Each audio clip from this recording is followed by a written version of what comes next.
Late one night, Aditya was driving back home on an empty highway that cut through the desolate countryside.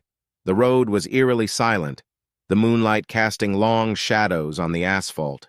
His car's headlights pierced the darkness, illuminating the occasional road sign or stray animal darting across the road. Aditya had been on this route many times before, but tonight felt different.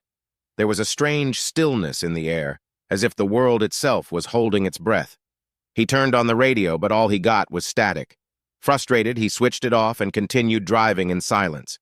About 30 minutes into his journey, he saw her, a woman in a white sari standing at the side of the road, her head slightly bowed.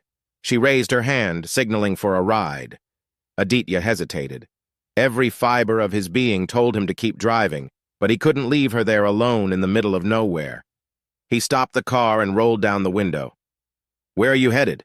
he asked. The woman didn't answer. She simply opened the door and got into the back seat. Aditya felt a chill run down his spine. "Ma'am, where should I drop you?"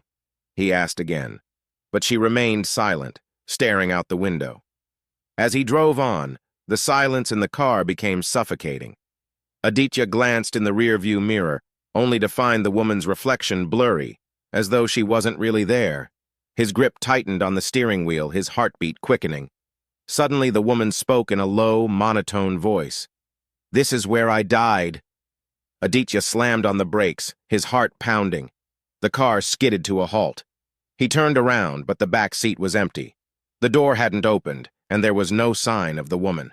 Terrified, he sped away, not daring to look back.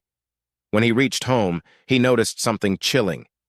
In the condensation on the rear window, there was a single handprint, smeared as if someone had been sitting there watching him.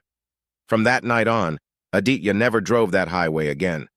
But every so often, travelers would report seeing a woman in white standing by the roadside waiting for her next ride.